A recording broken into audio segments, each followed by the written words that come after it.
Everything is pretty much the same way as it was 18 hours ago, except we have a fresh cup of coffee going. Now, when we ended up yesterday's episode, I think I said something to the effect of, I didn't want to find myself pressed for time. And what did I mean by that? I wasn't trying to be funny because we're going to be using a drill press here. What I meant was I didn't want to be leaving my final edit till too late and then finding out that I didn't have enough time to get my video uploaded to YouTube on time. And what I mean by on time is I like to have it up by 5 p.m. Winnipeg time.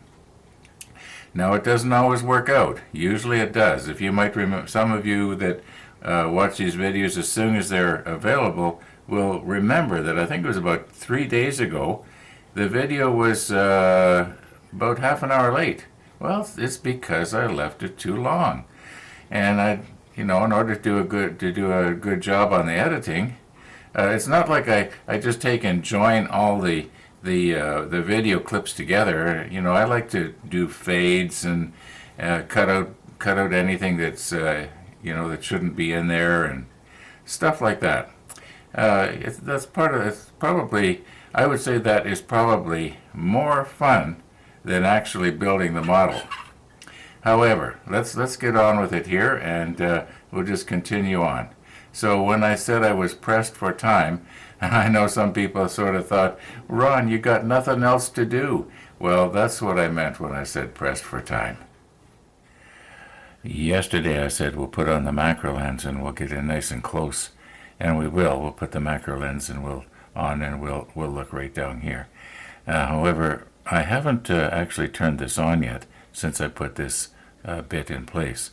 Sometimes when you get it in place it'll be just right, and sometimes you won't. This little chuck here is not what you would call precision. It's sort of like a pin vise, actually. Sometimes the bit or whatever you put in it will be straight, and sometimes it won't.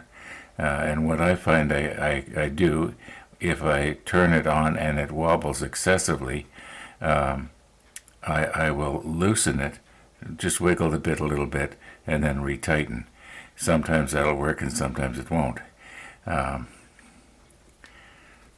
Well, I guess we can just turn it on and see what happens, right? Okay, that's not acceptable. So let's just try it here. I'm going to just try and adjust it.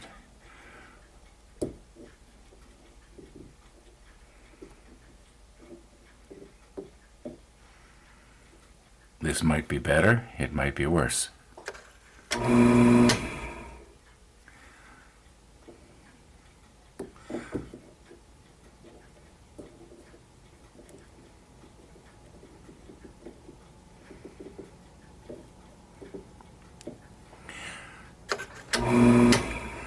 Okay, I'm going to have to take this thing out. Now, there is the chance, too, that the bit is bent. But we'll eventually get it, don't worry. Okay, it's not perfect, but it's noticeably better. And my hope is that because there is a certain amount of spring in this bit, like the quill is not bending, only the bit is bending, that as it goes down into the hole, it will sort of help to center itself. And I think I pretty much got it there. Okay, let's stick on the macro lens. I guess I should have shown you.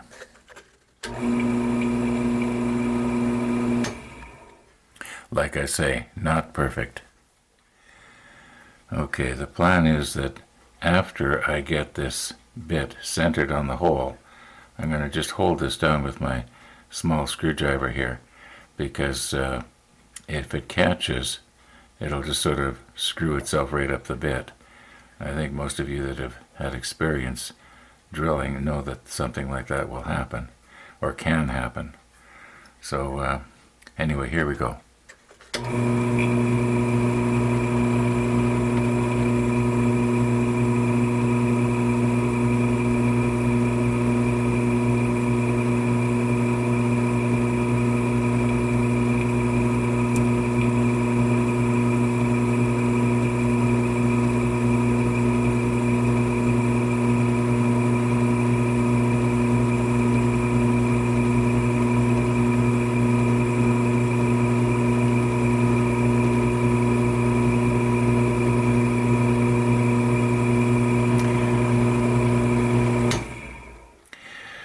Okay, let's try that and see what we got.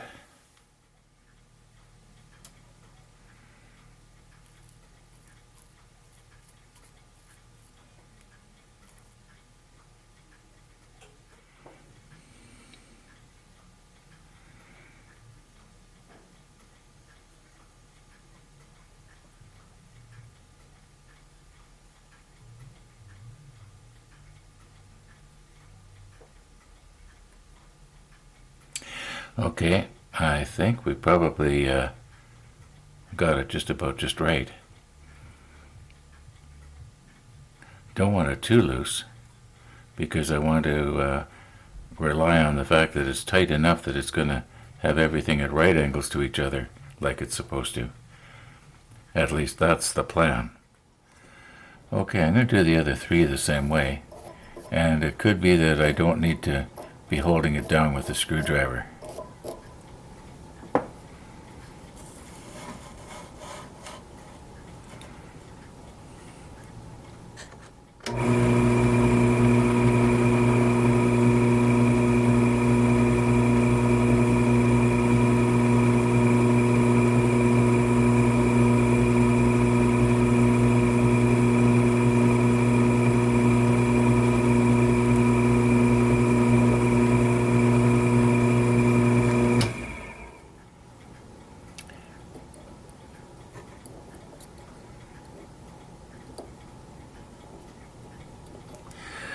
Well, that didn't work as planned, did it?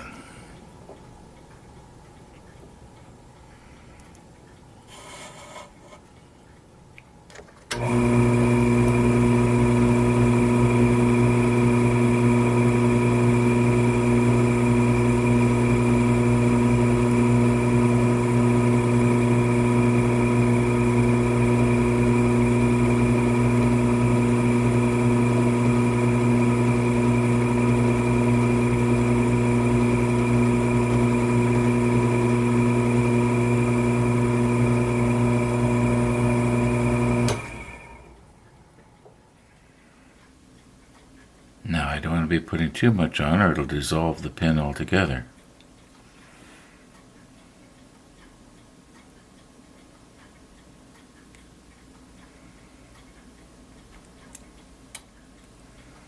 Well, that's funny. It's not going down now.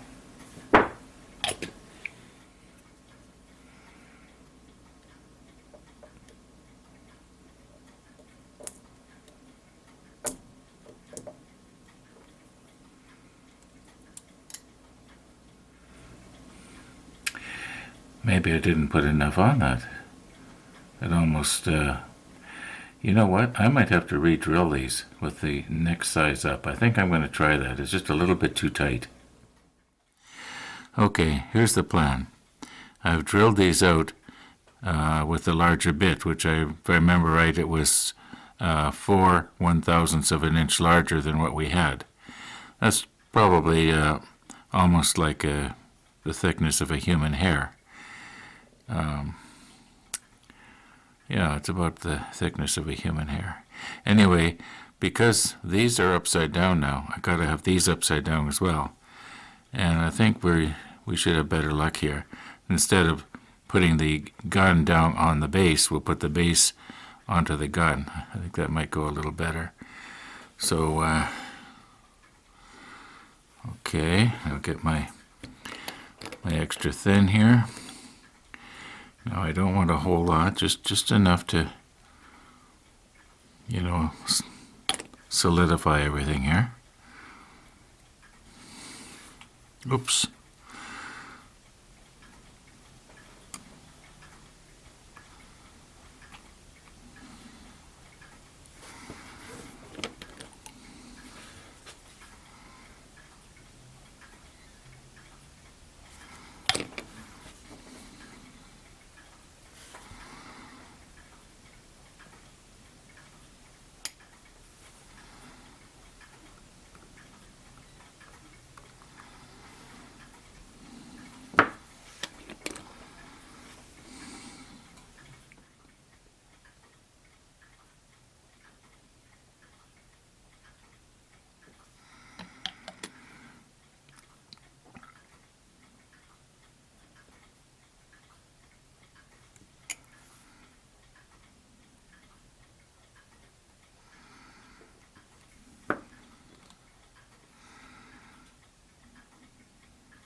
Okay, a little bit of time now has passed, and these are all, you might say, safe to turn right side up.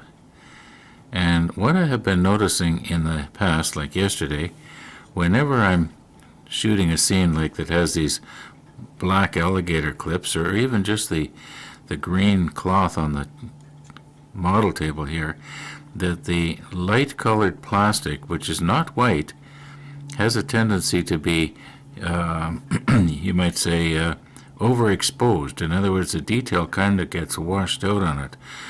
So what I've done right now is I have overridden the auto exposure in my camera, and by almost a full stop. I think probably about 7/10 of a stop. So I'm hoping now that the plastic here is going to be a little bit more perfectly exposed. I mean, that's the plan. Now, I don't think it matters which one of these we grab. They're all the same. And they have to be slipped down. I believe that these long pieces right here represent sort of a splinter shield. And of course, these round things here, they're the gun sights. They have to, everything has to be sort of bent into shape here. Okay, you can see right here it bends, right here it bends, and right here it bends. It bends three different ways. I think what I'm going to do is I'm going to take these and I'm going to mount them on the rotating blocks, because they are going to have to go on there anyway, and that will hold them upright for us. And I think those shields go sliding right down just in behind the magazine. Somebody thought that I had these upside down, but I checked carefully and they're all right side up, unless he meant something different. So I asked him to elaborate. I haven't seen anything yet what he was talking about. Okay, let's get these mounted on the rotating blocks. Now about this little photo etch shield that we have to try and get on here, and I sort of looked it up to see exactly where it goes, and I guess it goes behind the magazine. However, these first two images, apparently some of them did not have shields, and this is an actual photograph, no shield. Now here's three photographs that show that there is a shield. So I guess it depends. If you were related to somebody that was pretty high up in the ranks, you got a gun with a shield. And if you were just a lowly swabby off the farm, you got no shield. Now here's another example of where, in my opinion, Trumpeter's manual is not clear. Now, obviously this piece is this piece. And it's nice and clear, you know, this way, but let's see if I can just grab hold of it here now. Maybe I should be using different tweezers. Okay. Now, okay, so it has to be bent right here. It takes a bit of a jog. You know, if they had showed it from the side, it'd be a little clearer. So this has to go somehow on here, down like that. Now then, I do believe that, okay, would this part be bent back, or would it be bent forward? I think, according to the photographs we've seen, it sort of bends back a little bit. Then these pieces, then these sights that we see right here, they would have to be bent. The boom part of it would have to be bent completely forward, and then this thing here would have to be twisted up, if you know what I mean. Yeah, come on, Trumpeter, you could have done better than that. You did such a nice job on the rest of your model. Now, I'm pretty sure that this is the angle that this thing is supposed to go at. And I just want to give you a perspective here of what's happening, because when I tilt this forward like this, it's not going to be clear maybe as to what I'm doing. And the thinking is I want to try and maybe get a little bit of CA medium just in the back here and here. I'll put the macro lens on. Okay, we'll try and get a few drops in our little cup here. Won't take very much.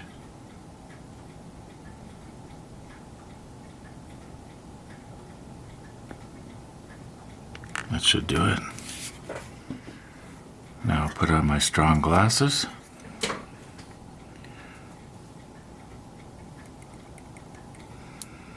Now I just want to just get a little bit in here. We can adjust this thing maybe afterwards if we have to.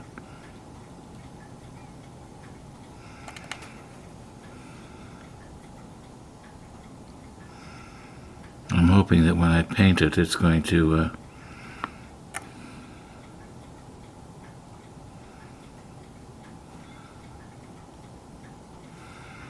oh no, it doesn't seem to want to. Oh, there we go. Do it right here, right on that little plastic thingy there.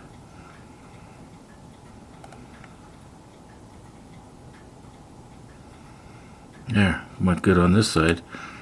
If we just get a little bit more right down there, sort of weld it on.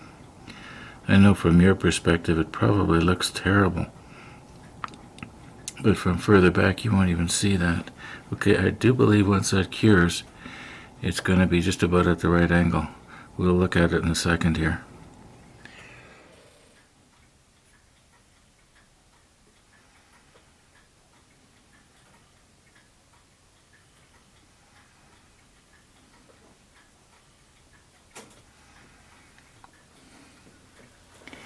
Now, I think this is what is supposed to happen here. Okay. This part here is supposed to bend back.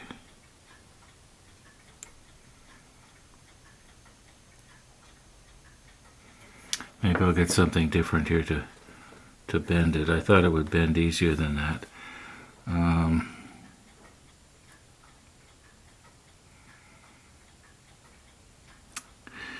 I might have to bend this off camera. Okay, I do believe that I'm supposed to grab hold of this part right here and bend it back a little like this. Then I grab these things and bend them forward and then turn the sights up. You know, I'm just going to go ahead and do that. I'm going to pick it up and hold it with my fingers here. Be a little easier to do, and then we'll take a look later. I might have to reinforce this just a little bit with some CA there. It appears that it's, unless maybe the CA glue didn't cure all the way yet, it's kind of stuck on there, but I was noticing when I was twisting on it, maybe I can do it this way better. I might be able to see what I'm doing here. You might not be able to see anything, but I can see better.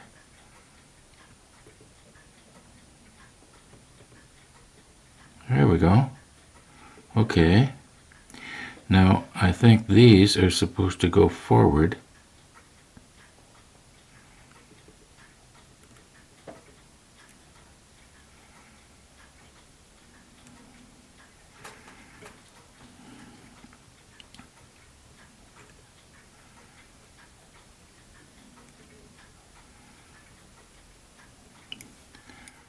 Maybe if I just push them from the back.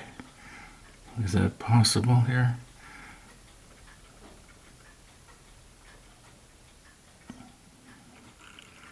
See, I can only bend these things so many times and then they're going to break off on me. It could be that the angle is such that you can't see what's happening.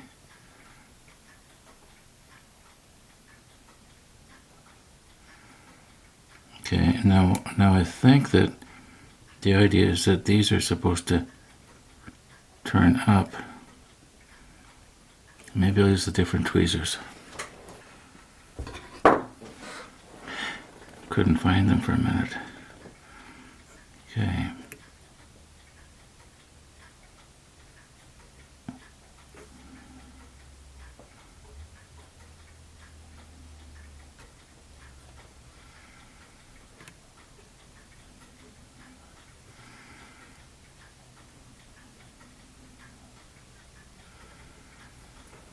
So I'm going to just turn this like this. I don't know if you can still see it or not.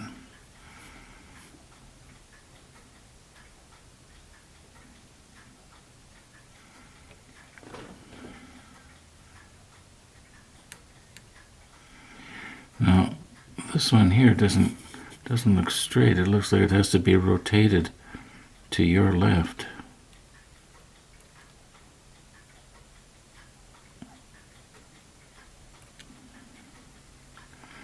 Now, give you an idea of perspective here. I mean, this is what we're dealing with. Now, as near as I can tell here, this is about as close as we're going to get with what we have to work with, so it resembles the way the shield looks in the photographs. Yeah, and I'm pretty sure we got it about as good as we can get it. Now, it could be that these little sights could be a little straighter, but I'm afraid that I'm going to end up breaking it off. Like the one on your right should be turned a little bit to the right, but I can't grab hold of it and twist it. It's just, if I could reduce myself down about 100 times, yeah, but I'm not going to mess around with it, because in all likelihood I'm just going to make things worse. So I'm going to do the other three now the same way, if I'm lucky.